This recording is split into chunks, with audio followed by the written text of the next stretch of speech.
بسم الله الرحمن الرحیم والصلاة والسلام على اشرف الانبیاء والمرسلین سیدنا محمد الصادق الوعد الامین. اما بعد، اليوم الاثنين، امروز دوشنبه برابر است با 21 جولای سال 2025 میلادی. هنا غزه لم يعد في الاسواق شيئا، لا طحين ولا طعام. اینجا غزه است.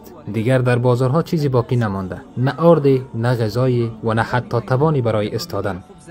مردم در صفهای بی پایان استاده اند در انتظار نانی که دیگر پخته نمی شود و آردی که دیگر در انبارها یافت نمی شود.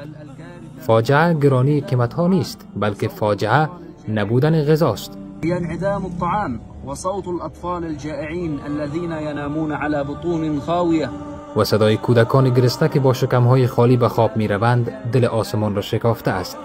در این روزهای تار و سیاه دستانی از دور به سوی ما دراز شدند. والكرامة من افغانستان و تاجیکستان، حيث اقتطع اهلنا هناك من موائدهم البسيطة.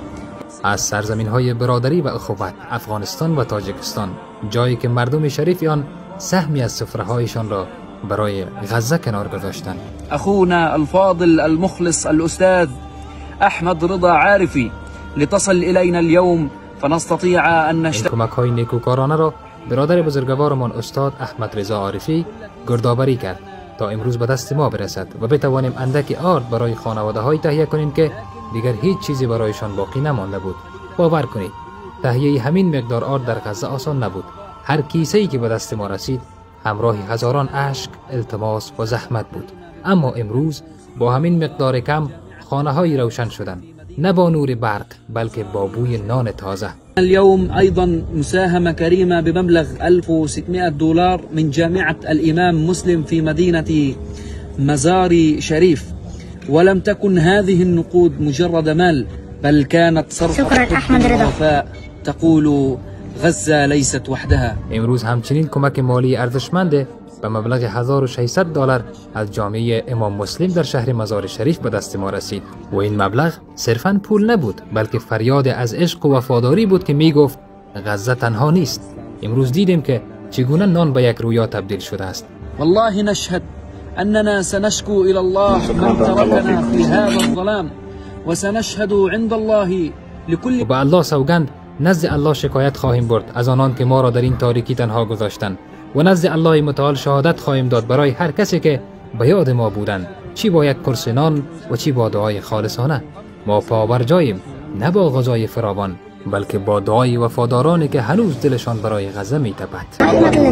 و السلام علیکم و رحمت الله تعالی و برکاته.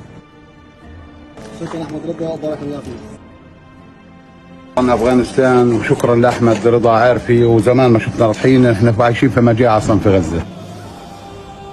افغانستان وشكرا لاحمد علي رضا عابد، واحنا عن جد اجهر في وقته لانه عايشين في مجاعه، عايشين في مجاعه، عايشين في مجاعه، وانتم امبارح شفتوا كم واحد راح بسبب هذا الكل الطحين.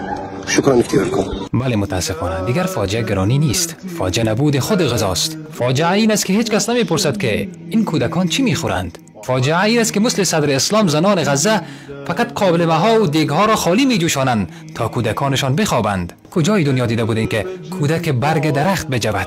کجای تاریخ خوانده اید که مادر به خاطر رفع تشنگی فرزندش پارچه نمزده را بر لبان تشنه فرزندش بگذارد؟ این کجا وجدان انسان هاست که یک شهر تماما ملتش و مردمش از گرسنگی و از فرط تشنگی به زمین بیفتند؟ ای مردم، غزه را میکشند، نه فقط با گلوله و نه فقط با بمب بلکه با گرسنگی، با تشنگی، با بستن راه نفس کشیدن. آب نیست، غذا نیست، دارو نیست، خانه نیست، امنیت نیست، اما درد است، ناله هست، گریه هست و بچه هایی که فقط زنده اند تا درد را تحمل بکنند. و خدا قسم که نه من قهرمانم و نه کاری کردم جز این که صدای این فاجعه باشم. فقط آمدم که بگویم آیا کسی هست که هنوز دل دارد؟ آیا کسی هست که از روز حساب بترسد؟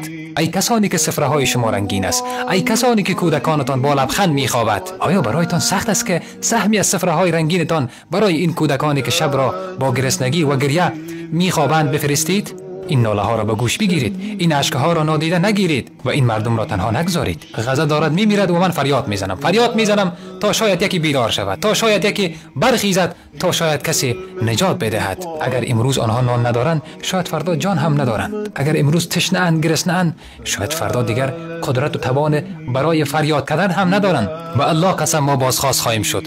به الله قسم از ما پرسیده خواهد شد که روزی که برادرانتان در غزه و خواهرانتان در غزه و فلسطین فریاد زدن شما چه کار کردید؟ آیا فریادشان را شنیدید و بی تفاوت گذشتید؟ ای دلهای زنده، ای وجدانهای بیدار و روشن، ای کسانی که هنوز گریه می کنید با شنیدن و درک کردن درد اهل غزه، بلند شوید، کمک کنید، دست بگیرید و نجات دهید. یا الله، تو شاهد باش که این فریاد من خاص به رضای تو بود. یا الله، رحمت خود را به اهل غزه فرو بفرست. یا رب، پروردگارا، دلهای را بیدار کن که می توانند دست بگیرند، می توانند نجات بدهند. یا الله، برایشان توفیق کمک کردن به اهل غزه نصیب بفرما.